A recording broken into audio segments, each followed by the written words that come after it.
नमस्कार दोस्तों, आप देख रहे हैं सरोज भोजपुरी। खेसारी लाल के बाद आज आप उसका छोटा भाई लेके आया है अहिरान सॉन्ग। टुनटुन यादव ने अहिरान सॉन्ग लेके आया है, जिस सॉन्ग का नाम है भाई अहिरान। बात करें दोस्तों, मस्त झकास क्या क्वालिटी है, वीडियो क्वालिटी है। आप लोग एक बार सुन लीजिए गाना। फॉर्चूनर लेकावन गुथार होय अहिरान घर आरा बिहार। आप लोग सुन लिया तो मस्त झकास है। और क्या इस सॉन्ग में आपको सपना चौहान देखें, खेसारी लाल को छोड़ने के बाद सपना चौहान को टुनटुन यादव अपना सॉन्ग में लेके आया है। अपना देखना चाहते तो हम इसमें डिस्क्रिप्शन में आपको लिंक दे देंगे चैनल का, तो जाके देख लीजिएगा।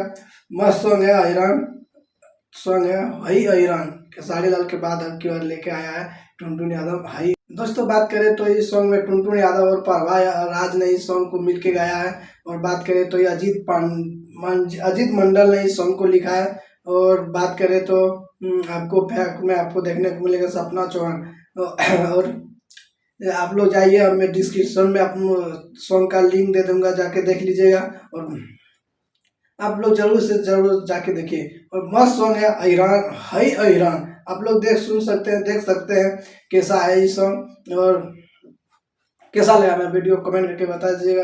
फिर मिलेंगे अगले वीडियो में कोई नया अपडेट लेके। जय हिंद, जय भारत।